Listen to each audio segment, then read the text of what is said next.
Hola amigos, amigas, bienvenidos a Tecnosfera. 13 de enero de 2022. Fran es un pobre taxista que confió en mensajes como este de aquí, que le aseguraban que el gas natural era el combustible más económico y ecológico para su taxi. Al principio todo fue bien, pero ahora paga el combustible al doble de precio que hace unos meses. ¿Qué está pasando con el gas? Sígueme y te lo cuento.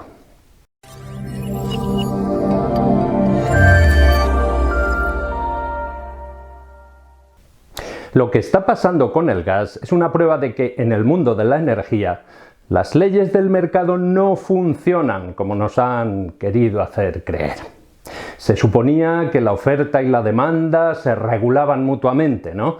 Pero entonces, si hace un año era un buen negocio para todas las empresas en la cadena de suministro del gas, poner en el mercado gas natural comprimido para el taxi de Fran a €1 el kilo, ¿por qué ahora no lo es? ¿Por qué se ven obligados los pobres proveedores a cargar el doble? Bueno, claro, porque el gas natural se ha encarecido en origen. Y para estas cosas los analistas siempre tienen una explicación sencilla, o dos. Porque es que, claro, la China post-COVID demanda mucho gas y eso lo encarece. Ya, pero lo dicho, si funciona aquello de la oferta y la demanda, pues sería buen negocio producir más, ¿no? ¿O es que nuestros extractores ya no pueden extraer al ritmo creciente de nuestra demanda? ¿Estamos tocando techo con el gas natural y el petróleo natural? Mi predicción es que de eso nos enteraremos años después de que haya pasado, así que a tener paciencia, que ya falta menos. Pero bueno, volvamos al gas. Otra cosa que nos dicen los analistas es que se ha dado una desinversión en infraestructuras gasísticas. Y ya el colmo, que el gas se ha encarecido por culpa de los ecologistas que reclamaban penalizar los combustibles fósiles por sus emisiones de CO2 y ahora mira. Esto último es ya un clásico, echarle la culpa a la transición ecológica. Lo cierto es que sí, el gas fósil, conocido como natural, se ha encarecido, sí, y también los derechos de emisión de CO2. Pero estos derechos no se han encarecido tanto como para explicar la desbocada subida del gas que ahora está destrozando a nuestro amigo taxista y arrastrando al alza los precios de todo, desde la electricidad al café con leche. En esta gráfica se ve en verde abajo el encarecimiento derivado de los derechos de emisión de CO2 y en gris el encarecimiento total del gas en España entre 2020 y 2021. Está claro que hay otros factores. Son los factores geopolíticos. Vivimos en un mundo en el que cada año aumenta la población y por tanto aumenta la demanda de energía fósil o del tipo que sea.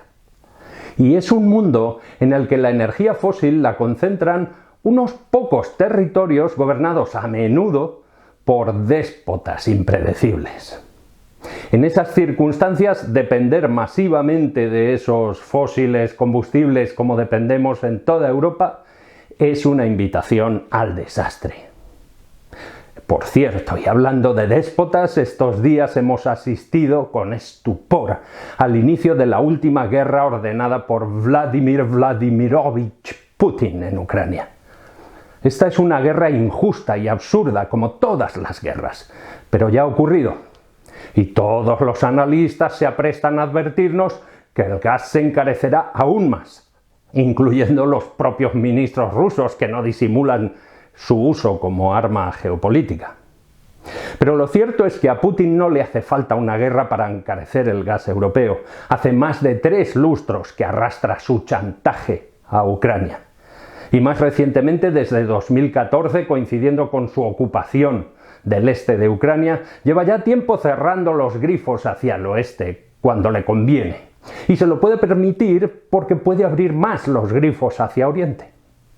Y con esta nueva crisis en Europa surgen los gabinetes de crisis y los movimientos tácticos. ¿Cuánto dependemos del gas ruso? Alternativas al gas ruso, rápido, rápido. Pues sí, Europa depende del gas ruso, pero de manera muy desigual. Por ejemplo, países como Alemania, Polonia, Eslovaquia, Austria, Serbia, Bulgaria, Grecia o Hungría y algunos otros recibían de Rusia en 2016 más del 60% del gas que consumen, mientras que países como España, Portugal, Irlanda, Bélgica, Suecia o Noruega no dependen de él. ¿Quiere eso decir que a España no le afecta el chantaje del gas ruso? Por supuesto que le afecta, aunque sea en menor medida y de forma indirecta. Vivimos en una economía globalizada. ¿Globalizada? Bueno, a medias, porque los capitales están globalizados, pero la mano de obra no lo está. Aunque también depende de qué mano de obra, de si es de cuello azul o de cuello blanco y corbata.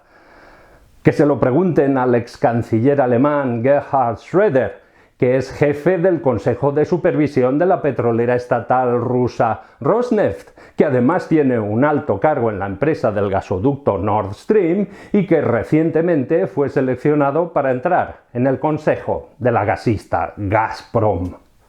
Y que casualmente resulta que es amigo de Putin. Podrían preguntarle de paso por qué cree que Alemania tiene la dependencia que tiene del gas y el petróleo rusos.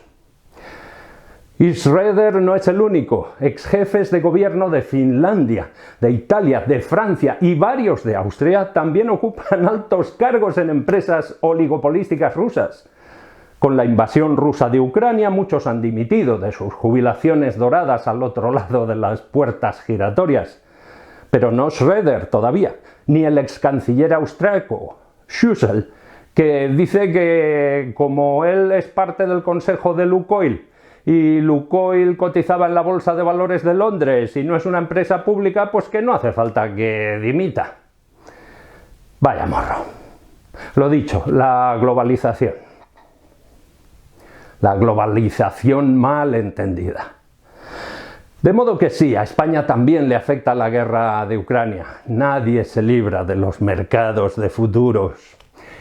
Pero también podría tener efectos inesperados, porque de repente Europa mira a España como la puerta de entrada de gas argelino por un tubo, incluso por dos tubos, si fuese posible, el argelino y el marroquí, que se cerró hace poco, así como gas natural licuado transportado por vía marítima y descargado en alguno de los 7 puertos con plantas regasificadoras que nuestro país tiene al efecto.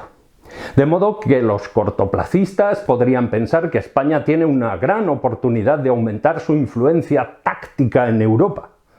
Y quizá la tiene, pero además de tácticas nos hacen falta estrategias. Y estrategias consolidadas, consensuadas mediante un análisis racional y científico. A ver, no podemos caer en el sinsentido de seguir fomentando y subvencionando la quema de fósiles para conseguir nuestro objetivo final de librarnos de ellos. Un ejemplo de este tipo de contradicciones sería el reciente llamamiento de la comisaria europea de Energía para que España retome la construcción de 1 o 2 gasoductos a través de los Pirineos, aumentando así la interconexión gasística con el resto de Europa.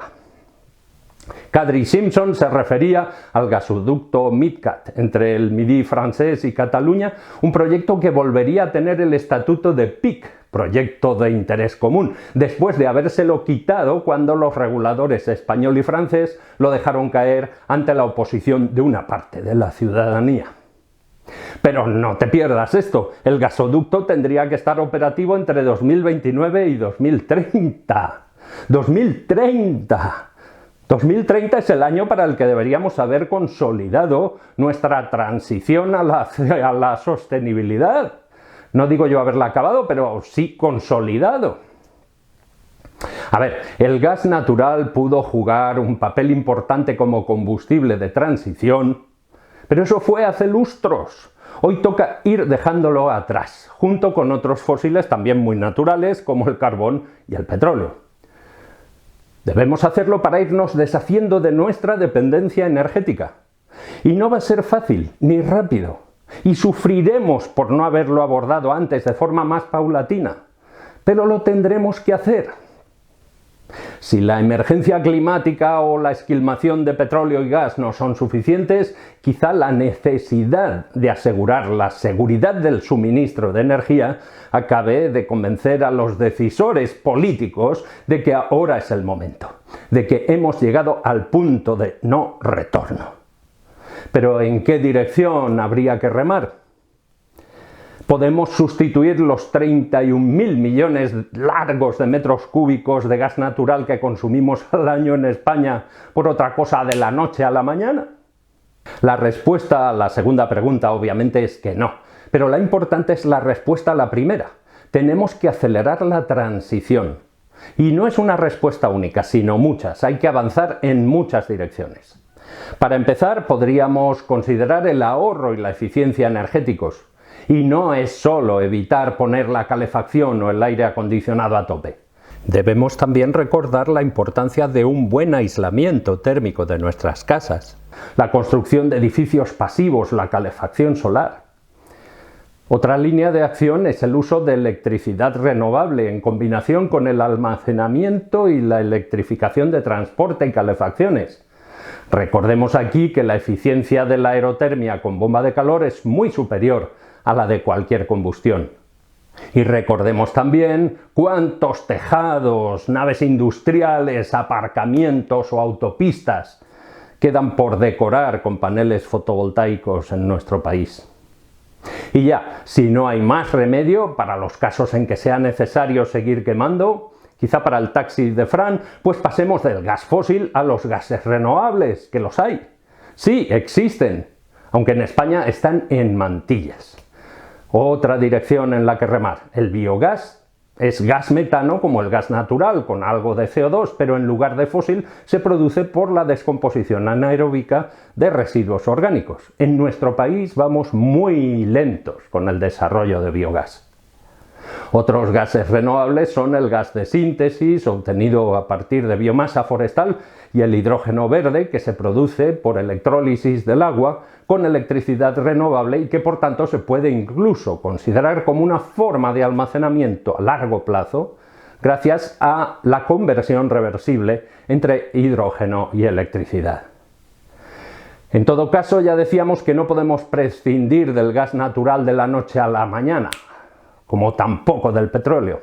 Las infraestructuras existentes no se cambian de un plumazo, pero se pueden cambiar y se están cambiando.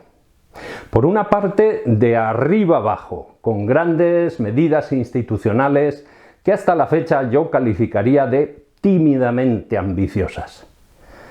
Pero por otra parte, también se están cambiando de abajo arriba, con el crecimiento de comunidades energéticas que vienen con la sostenibilidad de serie, garantizada a pequeña escala.